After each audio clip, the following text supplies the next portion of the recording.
अस्सलाम वालेकुम नाजरीन, क्या हाल है? ठीक ठाक हो? आपकी तबीयत ठीक है? तो आज का टॉपिक मैं लेके हाज़िर हुई हूँ, वो यही है कि हामिद रंगीला साहब के बारे में, कि उनका मौक़िफ़ आ गया, उन्होंने अपना इंटरव्यू दिया। हमारे बहुत ही अच्छे डायरेक्टर हैं डॉक्टर अजमल साहब। तो उन्होंने उनसे पूछा कि वजह क्या बनी, आपने क्यों आफ्ताब इकबाल को छोड़ा, वहाँ से कैसे आए? तो सबसे पहली बात कि हामिद रंगीला ने कहा कि मैं तो बता के भी नहीं आया, मैं वहाँ से आया हूँ।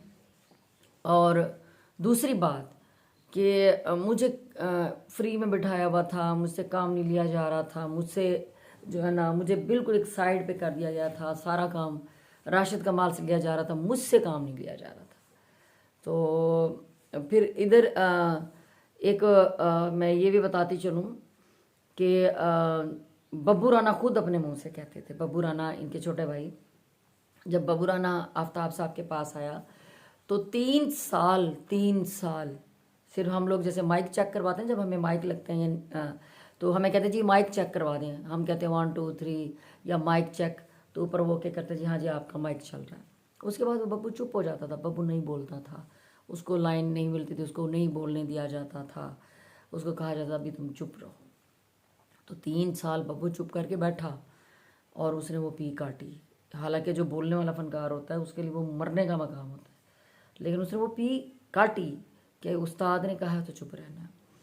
फिर इसी के साथ जब मैं आफ्ताब साहब की टीम में गई तो महीना 1.5 महीना मुझसे अच्छा काम लिया गया, मुझे भी चुप करा दिया गया, चुप करके बैठी रहती थी। मुझे ऐसा लगता था कि मैं ये जो मुझे सैलरी हमारी पूरी आती थी, सैलरी कभी भी वो पूरा महीना हमसे काम नहीं ना ले, हमें ऐसे बैठाते थे, लेकिन सैलरी हमारी कभी नहीं रुकी थी, सैलरी हमारी टाइम पे आती थी। तो मुझे बिल्कुल चुप करा के बैठा दिया गया।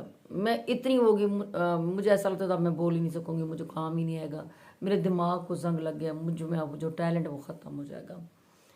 मैं 1-2 दफ़ा वाहिद मतलब जितने भी आर्टिस्ट हैं सारे चुप कर जाते थे, वाहिद मैं थी, मैं बॉस को 3-4 दफ़ा मैंने कह दिया सर आप मुझसे काम क्यों नहीं लगते, मैं यहाँ पर रेडी बैठी होती हूँ, मैं मुझे आप करेक्टर दें, मुझे काम दें। उसके बावजूद सर कहते थे आपका भी टाइम नहीं आया, आप चुप करके देखो, बैठो, सीखो।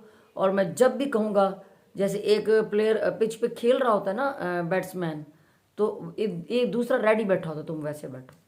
मैं फिर चुप हो गई। फिर 1-2 दफ़ा मैंने कहा, उसके बावजूद भी मुझे मतलब ऐसा लगता था कि मैं मेरे कहने से मज़ीद देर हो रही है, मैं फिर चुप हो गई।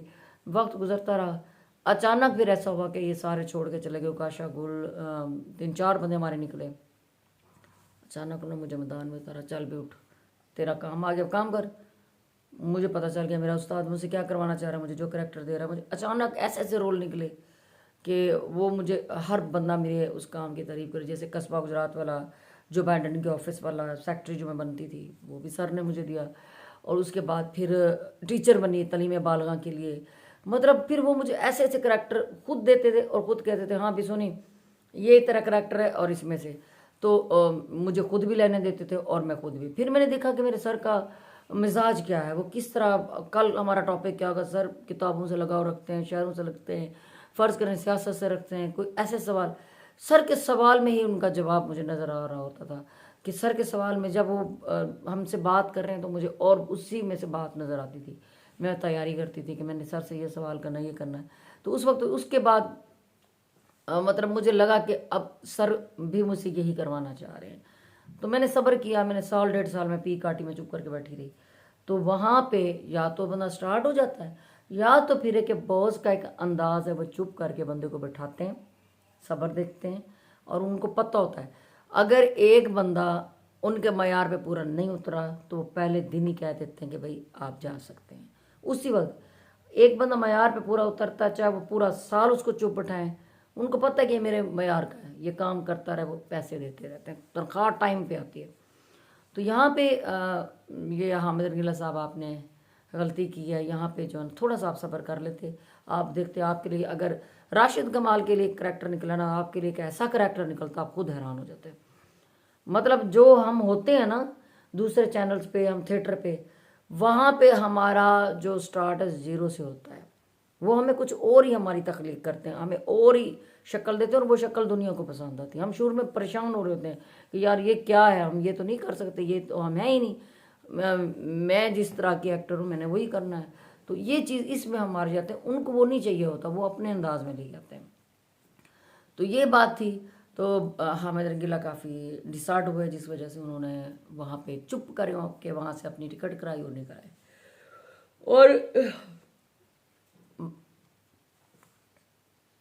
और अजमल साहब ने ये पूछा कि अगर आफ्ताब साहब खुद फ़ोन करें तो आप चले जाओगे? तो उन्होंने कहा कि नहीं, मैं बिल्कुल नहीं जाऊँगा, मेरा शौक़ था।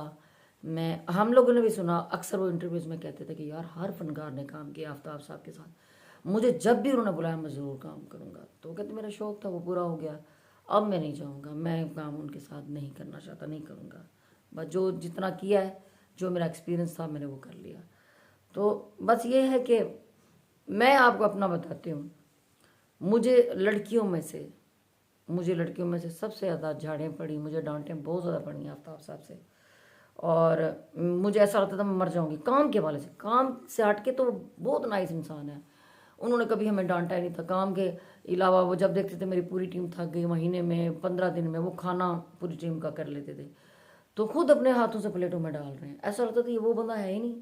जैसे अपने काम पे अपनी सीट पे बैठते थे, फिर उन जैसा सख्त उस्ताद, सख्त टीचर ही कोई नहीं है। इस तरह की झाड़ देते थे, ऐसा लगता था मर जाएंगे हम। लेकिन उसके बाद जो काम हमसे करवाना चाह रहे थे, काम भी अच्छा होता था। तो यही चीज़ है कि सब्र मैंने भी किया, बहुत ज़्यादा झाड़ें पड़ी, लेकिन ये है कि जो मेरे उस्ताद चाह रहे होते थे। आज मैं जब पब्लिक में जाती हूँ, आज जब मैं किसी भी सोशल मीडिया पे बैठी हूँ, तो लोग मेरे उन कैरेक्टर्स को लेख के याद करते हैं, तारीफ़ करते हैं जो मुझसे मेरे उस्ताद ने मुझसे करवाई, आफ्ताब साहब ने मुझसे करवाई।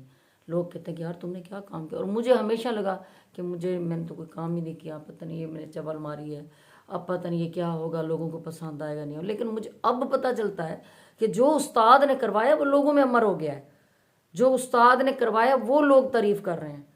तो इस बात को थोड़ा सा हमेशा आप ये जहन में रख लेते कि वो जो आप कर सकते हैं ना, वो तो आप कर सकते हैं, उन्होंने देख लिया। जो आपसे वो करवाएंगे वो किसी के वहमो गुमान में नहीं होगा, आपके अपने भी नहीं होगा, दुनिया उस करैक्टर को पहचानेगी। राशिद कमाल साहब को देख लें, सब कहते हैं जी वल्गर है, वायलेशन करता है, वल्गर है, वल्गर। उसका स्टेज पे आप देख लो, सारा रिकॉर्ड जब से वो काम कर रहे हैं वो हो रहा है। यहाँ पे उन्होंने चेंज किया ना, तो ऐसे हामिद साहब को वो चेंज करते हैं। लेकिन हामिद साहब ने जल्दी की।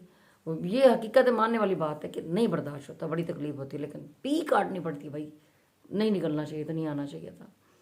तो बहरहाल अब तो आप आगे हैं, अल्लाह ताला आपको तरक्कियाँ दे, कामयाबियाँ दे। ये मुझे पता है कि आपने रुकना ही नहीं, आप काम करते रहेंगे। टीवी किसी और चैनल पे भी अभी नहीं गुंजाइश, आपका अपना एक हिसाब किताब है, आप थिएटर बहुत अच्छा करते हैं, तो यकीनन आप थिएटर करेंगे, अल्लाह ताला आपको तरक्कियाँ दे, कामयाबियाँ दे। लेकिन थोड़ा सा आप सब्र कर लेते तो आपका और रूप दुनिया देखती। जो रूप आपका नहीं है दुनिया वो देखती, और दुनिया उस रूप को भी अमर कर देती। आप खुद करते हैं अमर, बल्कि चले कोई ऐसी बात नहीं है। तो ये थी नाजरीन हामिद रंगीला साहब की बात की, जिस वजह से उन्होंने खबरहार छोड़ा, टीम को छोड़ के आए। वहाँ पे जाते जाते एक बात बता दूँ, आफ्ताब साहब के पास काम करना आसान नहीं है। जो जाएगा वो समझ ले, या तो फिर मैं उत्ते रहना है, या तो फिर मैं वापस ना आना है, ठीक है। या तो मैं तजर्बात की भट्टी च और सड़ सड़ के मैं कुंदन बन जाना है, या तो फिर मैं जाली जाना है। तो यहाँ वहाँ पे ये चीज़ होती है। तो आप खुद ही अंदाज़ा लगा लें कि जो फनकार जाता है वहाँ पे क्या क्या पी करनी पड़ती है, क्या क्या पी काटनी पड़ती है, क्या क्या इम्तिहानों से गुजरना पड़ता है। लेकिन ये है कि जब आप बन के बाहर निकलते तो दुनिया देखती है। तो बहरहाल सबके लिए मेरी दुआएं हैं। आप सबसे यही रिक्वेस्ट है, जो मेरे नए जानने वाले हैं, नए देखने वाले हैं, मेरे चैनल को लाइक करें, शेयर करें, बेल आइकन को प्रेस करें, और जितना मेरे पहले वाले हैं वो मेरी वीडियो को शेयर करें, लाइक करें, कमेंट करें। और इंशाल्लाह ताला आप लोगों से ऐसी बातें होती रहेंगी, मुलाकात होती रहेगी। तो मिलूंगी आप लोगों से अगले ब्लॉग में इंशाल्लाह ताला, नई बातों के साथ, नए आपको खबरें लेके मैं आऊँगी। नई बातों के साथ मुलाकात होगी, नई खबरों के साथ होगी इंशाल्लाह ताला। तो तब तक के लिए मैं इजाज़त चाहती हूँ। अल्लाह हाफिज़, खुश रहें, शाद रहें, आबाद रहें।